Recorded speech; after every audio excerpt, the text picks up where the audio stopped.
comme vous pouvez le voir, on est en train de démarrer les travaux dans la partie qui va être activée pour les poireaux. Donc à mon avis il va y avoir de quoi s'occuper. Je vais essayer de vous montrer un petit peu dans la semaine ce qu'on va réussir à faire et ce qu'on va trouver en dessous aussi. Parce que à mon avis il va y avoir des petites découvertes sympathiques. Je vous expliquerai ça après. Et voilà les travaux qui ont avancé un petit peu. Les jeunes sont en train de dégager là-bas derrière. On a le BRH qui est arrêté. Et on voit bien les fosses qui sont différenciées. On avait ici donc les fosses de caillebotis en béton. Et donc là ce qui va poser problème, c'est d'arriver à concasser, à casser tous ces linteaux là qui étaient au-dessus et qui servaient à séparer. Et là en dessous il y a encore de quoi s'occuper un petit peu.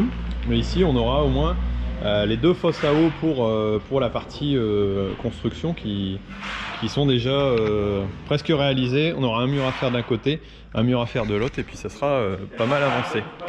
Bon, ça avance tout doucement. Et ça avance un petit peu quand même hein, par rapport à hier. On voit le boulot, donc là ça a été creusé. Ils ont réussi à casser les séparations. D'ailleurs il y a même des trucs qui ont bougé, mais ça c'est pas étonnant parce qu'en dessous c'est que de la terre.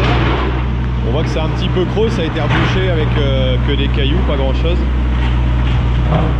Mais ça commence à prendre forme. Et même là il y a des piquets. Ok, sympa. Alors après le champ de blé qui se trouve ici, j'ai fait le champ de betterave qui se trouve là. Donc voilà, j'ai aussi traité pour la troisième fois les betteraves avant de faire un binage pour le désherbage essentiellement, voilà, pour enlever les mauvaises herbes. Il n'y a pas de fongicide. Par contre ici en blé, j'avais eu une alerte où les maladies commençaient à pouvoir se propager et donc j'ai fait ce fongicide comme vous avez pu le voir précédemment. Et on va aller continuer nos petits travaux de la semaine. Je vous explique exactement ce qu'on va faire. Vous avez vu qu'on avait cassé là, les parois qui étaient intermédiaires, hein, qui servaient à l'époque au torillon, hein, vu que c'était les tables à torillon. Donc ici, il va y avoir tout un ensemble de caniveaux qui vont permettre d'évacuer les eaux. Étant donné que les poireaux, on les lave à grandes eaux, hein, il faut un certain volume, bon, qui est recyclé, mais il faut un certain volume d'eau. Et donc il y a le système de basculement des poireaux qui va être là-bas sur le bout et toute la chaîne qui va être ici, avec la laveuse qui va être particulièrement ici, donc c'est elle qui va utiliser le plus d'eau. Donc l'eau va recouler ici derrière. Ici on aura les tapis en partie supérieure pour le triage, bien entendu. Et puis ici, une remontée avec une évacuation qui va aller sur l'extérieur. Et là, les bacs de récupération d'eau. Donc c'est pour ça qu'on a recreusé les anciennes fosses. Hein. Vous voyez que c'est vraiment bien des fosses qui servaient les fosses à purin, étant donné qu'il y avait des caillebotis de chaque côté. Et donc le creux, et bon ça je me rappelais, même si c'était vraiment dans ma petite enfance que ça a été transformé. Et donc on va recasser aussi le bac qui est ici là-bas. Comme ça on aura deux réserves d'eau très volumineuses pour pouvoir avoir un bac de décantation et puis un deuxième au niveau de la réserve. Donc voilà, vous avez compris à peu près le système. Donc là on va finir de recreuser cette partie-là, faire donc tout simplement des parois en parpaing isolées, étanches, pour d'un côté, de l'autre, ici pareil, on aura nos deux cuves de réserve. L'eau sera pompée dedans, l'excédent sera éventuellement évacué sur l'extérieur. L'arrivée d'eau là complémentera l'alimentation hein, classique. Et ici, on aura donc toute l'installation et l'eau sera renvoyée sur la machine ici derrière. Donc je sais pas, c'est un peu compliqué à vous imaginer, mais voilà un peu pourquoi on fait les travaux. Donc là, on va devoir finir de creuser cette partie-là, ici aussi, et puis après on redécoupera à l'intérieur pour pouvoir faire l'ensemble. Et puis isoler aussi l'intérieur avant d'installer toutes les machines. Donc il y a encore un beau petit boulot à faire, mais bon, c'est déjà en route, c'est déjà pas mal. On vient de subir une attaque dans le maïs, je sais pas si vous entendez ce bruit, et la terre est retournée, c'est incroyable. Et non, c'est tout simplement un passage de RC Trill. Alors pour ceux qui ne connaissent pas cet outil, ici on est dans un champ de maïs en conversion bio, hein, il était en bio l'année dernière en blé. Et donc là, maïs, Et on voit la surface qui était un petit peu croûtée. Et puis des mauvaises herbes qui poussent. Alors on est un peu tôt dans la saison par rapport à la taille de certains maïs. Mais le problème c'est que j'ai peur que si on patiente un peu trop, ça risque de trop avancer. Et là on voit le passage sur les maïs qui sont assez avancés. Il n'y a pas de souci particulier. Ça passe bien. Là on voit un plus petit. Bon, je pense qu'ils vont en réchapper, hein. Là où c'est un peu plus petit parfois, c'est un peu plus limite. Mais bon, là il y a de la rocaille. Bon, voilà, il était pas abîmé. Bon, il y a une motte qui est venue dessus. Bon, ici je pense que il va réussir à s'en sortir, hein. C'est pas... Voilà. Mais par contre on est assez avancé dans la taille des mauvaises herbes. On voit celle-ci par exemple, elle a quand même été arrachée. Bon, il y aura un passage de binage, mais dans le rang ça va pas se faire. Donc bon, déjà pour celle-ci il est trop tard, on le voit. Et je veux éviter quand même un trop grand salissement. Donc quitte à perdre un peu de pied, mais bon, là vous voyez globalement la perte, ouais, j'estime à 1-2% de perte, sachant que ça a été semé un peu plus dru et que le champ est assez bien, j'allais dire, il est assez équilibré, il n'y a pas de problème particulier. On va continuer ce travail là. Alexandre va continuer ça. On voit en plus là par contre on a roulé un peu sur la route, la roue elle est un peu décalée, je sais pas, il va falloir qu'on regarde ça. On va bouger cette roue là pour dire d'être bien. Les autres sont bonnes. Et en plus le deuxième avantage c'est comme il commence à faire sec, on voit que là on est en train de péter la croûte. Et comme on dit, un binage vaut 2 arrosages. En dessous c'est encore un peu frais. Et ben, ça va garder l'eau en évitant la capillarité, c'est-à-dire la remontée de l'eau, parce que là c'est fort tassé, donc ça a tendance à remonter. Et le reste je pense qu'il ne remontera pas.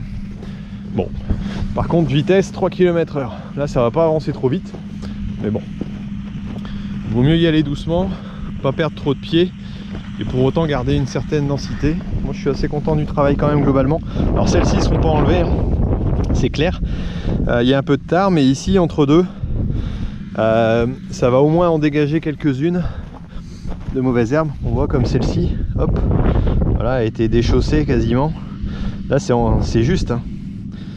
Ça va peut-être qu'en rester, ça va peut-être partir, voilà. Mais en tout cas bon, ça va au moins les freiner et limiter un peu la pression quand même. On va regarder à côté ce que ça donne. Voilà, alors la RC-Tri, bon, on est sur un petit tracteur en 1,50 m pour être adapté à la largeur du travail.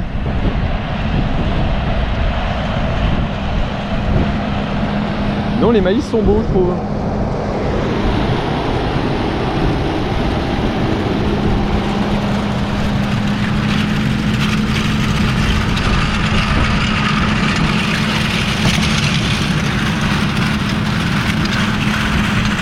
L'avantage de cette herse là, c'est d'avoir un système de ressort et bien venir attaquer quoi.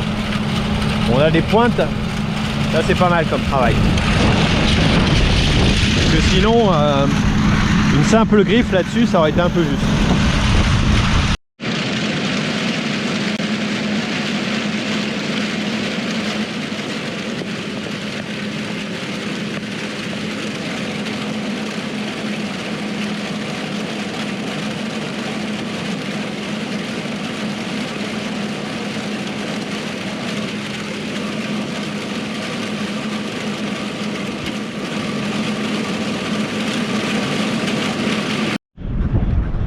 Bon, moi je pense qu'il va pouvoir continuer tranquillement à faire ce travail là et ça va passer un peu moins d'herbe.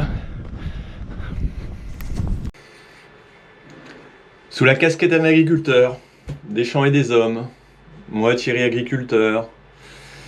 Et si vous changez de regard sur l'agriculture d'aujourd'hui, agriculture, danger ou solution, dans les bottes d'un agriculteur d'aujourd'hui, Écoutez, franchement, je suis un peu perdu et j'aimerais bien que vous me donniez un coup de main pour trouver le titre du bouquin que je suis en train d'écrire, mais aussi le titre du reportage donc, qui va avec, hein, pour lequel j'ai été visiter 10 agriculteurs, dont quelques youtubeurs, pour expliquer l'agriculture au sens large avec toutes ses pratiques dans tous ces états et sur toute la France essentiellement. Donc voilà, vous pouvez peut-être m'aider. Dans ce cas-là, je vais vous demander de répondre à un petit questionnaire. Alors il y a sur le titre, il y a le sous-titre aussi, savoir si vous voulez par exemple que je mette pour que l'agriculture soit expliquée ou d'autres choses.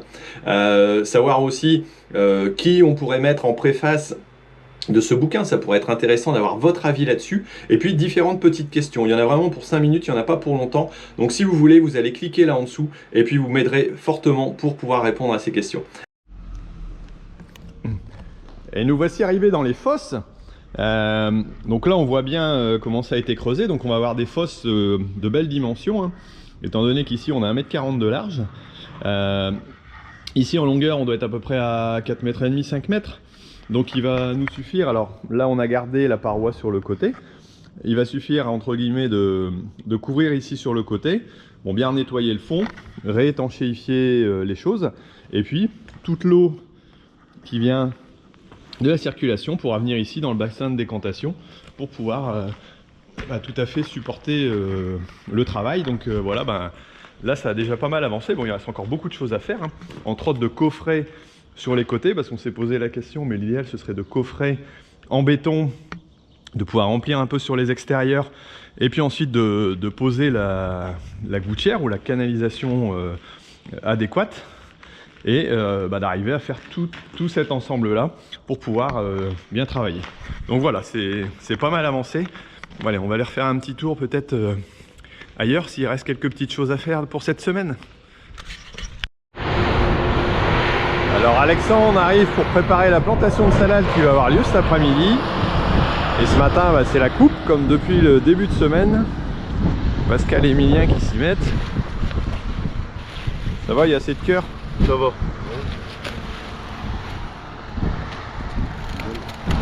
Et Clara, toujours souriante quand elle est filmée. Et quelques petits soucis sur certaines qui se trouvent au bord. On voit celle-là, le filet à dégager, donc ça c'est refus directement malheureusement. Bon, il n'y a pas trop de cœur pour l'instant, celle-là juste à côté, elle paraît correcte, mais ça c'est un peu les exigences. Et quand on est au bord, qu'il y a eu un peu de gel avec le filet, voilà, il peut y avoir quelques petites difficultés.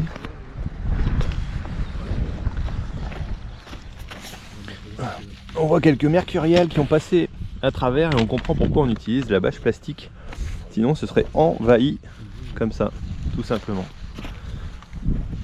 Celles-ci, elles sont pas mal.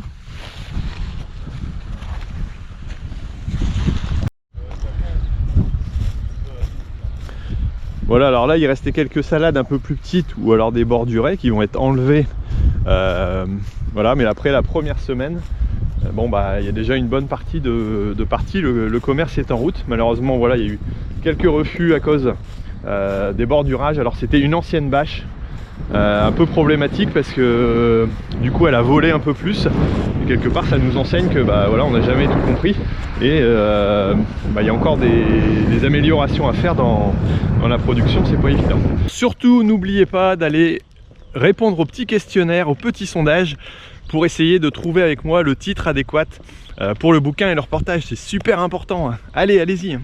Bon, écoutez, moi je vais vous laisser pour aujourd'hui. J'espère que vous avez apprécié la vidéo. Alors j'ai fait un peu différemment, un petit peu sur la semaine, pour que vous puissiez retrouver un petit peu ce que j'avais fait avant dans la vidéo un mois avec Thierry Agriculteur d'aujourd'hui, dans les vidéos avec une vidéo par jour. Et pour essayer de vous expliquer un peu mieux tout ce qu'on fait dans son global et non plus une seule activité. Alors si vous avez apprécié, mettez-moi un j'aime, un petit commentaire pour me dire ce que vous en pensez. Et puis si vous avez des solutions pour le bordurage ou pour l'utilisation des salades en dehors de l'activité, et puis pour des salades qui ont un petit peu de soucis, vous pouvez me le dire. Voilà, mais bon, ça représente pas forcément une grande quantité, mais c'est toujours gênant de devoir jeter des produits qu'on a produits. Bon allez, moi je vous laisse et puis je vous dis à la semaine prochaine pour une nouvelle vidéo. Hein, comme d'habitude. Allez, ciao.